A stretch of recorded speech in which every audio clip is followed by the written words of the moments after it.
I'd like to tell you now about a method that we had of trying to pick blueberries. The winter months, the diet and our food supply was very limited as far as fresh fruit was concerned, and blueberries ripen in the month of August. And Dad and Mom and my grandmother Amelia Parent were always planning to make an annual trip up into the Rice Lake area into the blueberry section of the woods up there, where what we called the ridges. It was sparsely covered with pine, scrub pine.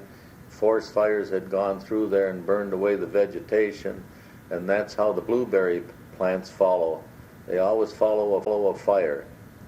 And Dad would make arrangements with a Mr. LePage who owned a black mare and a wagon. And I think Dad would pay him $3, and that would ensure us transportation up to the cabin. And then Mr. LePage at a set date, like say 3 days later, would come back up there and pick up the family and our harvest of berries and bring us home.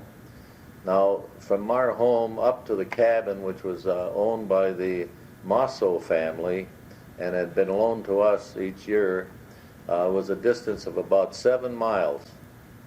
5 miles of that was through countryside, farms and such, and then about 2 miles of it through a rough road and through woods. And a lot of mud and jumping from one spot to another to try to stay dry, and mostly resulting in one or two of the children slipping in the mud and falling and getting pretty well messed up. And that would take us at least a half a day of traveling to get up there. The ladies and my younger sister Arlene rode the wagon. We boys, Alfred and I and others that were in the party, did the walking with the men. And when we reached the cabin, everybody got busy. We had chores to do. I remember that they would ask us to cut down the high grass around the cabin, and others were carrying water from the stream. We had to carry buckets of water into the house. And the ladies would open these steamer trunks. There were storage trunks for the feather ticking, the blankets, and the pillows. The steamer trunks were rodent-proof. The cabin was, had mice and that in it, so they would empty them and bring the blankets and the feather ticks out onto the front porch and hang them from there, from porch rails and from clotheslines for airing. And we'd get the cabin in shape for a 3 or 4 day stay. The sleeping accommodations were just one big room upstairs with 2 or 3 beds for the adults, and we children were provided with a mat to lay on and a blanket to be covered with, and that was our sleeping quarters. In the morning, we'd have a good hearty breakfast of pancakes, and we didn't have any fresh milk with us because there wasn't any refrigeration in those days. The adults had coffee or tea, and we people had the small fry had spring water to drink. And after breakfast, we'd start off for the berry picking field, and that was another mile from the cabin. The ladies would have a lunch arranged for us, sandwiches and so forth, and we'd all go out there, including all the grown-ups, everyone, all the ladies, grandma, regardless of age, everybody wanted to make the trip. And we would get out there and start picking berries in this big blueberry patch out on what we call the Rice Lake Ridges. And Dad would do a little kidding, and he said, well, I was a little young to be picking berries, and I was the lookout man for bears. You can imagine me, a young boy, on the outskirts, and I was frightened to death, I guess. I was afraid of getting lost, afraid of encountering a bear, but that was my job to do, and I had time enough, of course, to pick berries to satisfy my own appetite. Now, Dad had made 2 storage boxes and arranged straps on it so that it'd be carried on your back as a pack, and these boxes would would hold about 20 quarts of berries. So the adults kept busy till mid-afternoon, and with any luck at all in finding good berry patches, why these two 20-quart boxes would be filled by the adults, and Dad and another adult person would shoulder these boxes, and we'd start back for camp.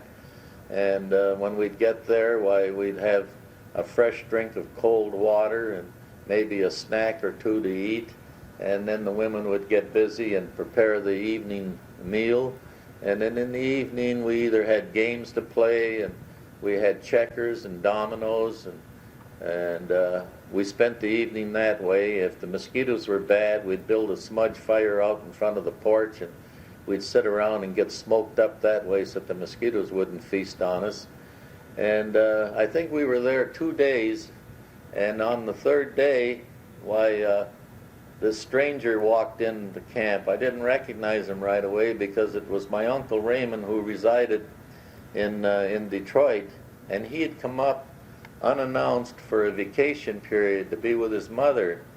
And when he reached the home, why, there wasn't anybody there, and inquiring from the neighbors, he found out where we were, and he had obtained transportation to get him out to the edge of the woods, and he walked in on this muddy road with his highly polished Oxford shoes and a cream-colored pants and a silk shirt, because he was kind of a Dapper Dan type of person and dressed real sharp. And so he took some kidding because of the amount of mud down at the bottom of his trousers, and his shoes were really soiled. And everyone was delighted that Uncle Raymond was with us. And he stayed that night, and of course the next day we broke camp and came back home. And I just relate that as what I hope to be an interesting story to you as to how we were trying to store fruits and vegetables for the winter. Another thing that I might mention to you is that in those days we had lake transportation and lake commerce. Boats would come in with freight supplies, and in the fall of the year we used to have what we call the apple boat.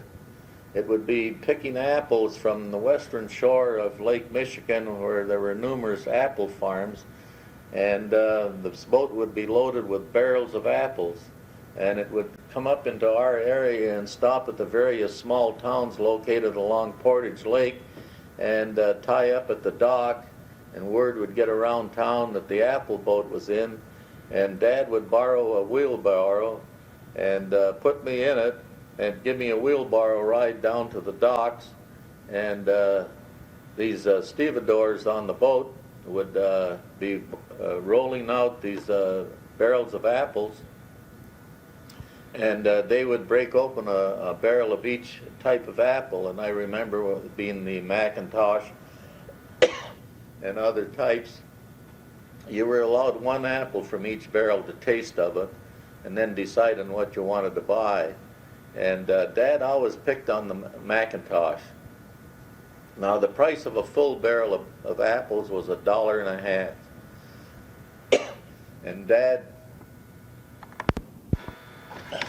Dad would load the barrel of apples into the wheelbarrow, and we'd start off from home, I walking alongside of him.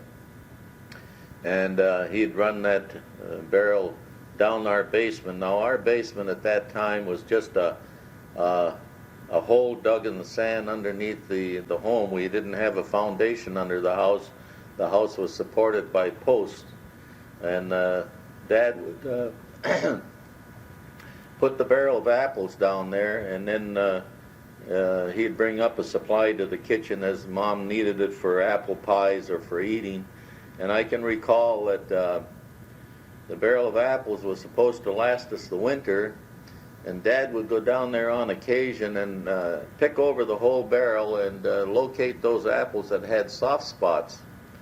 And those were the apples that we were supposed to consume first, because if we left them lay around any time, they would be spoiled. So it seemed to me that we were always eating apples with brown spots, because every week or 10 days Dad would bring up another bucket full of apples, and we very seldom had a good fresh apple free of any blemishes. It was that way in the fall of the year, but going on to midwinter, why, it was a joke amongst the family that every time we wanted an apple, Dad would say, well, make sure you take the ones with the spots on because they're going to spoil if you don't.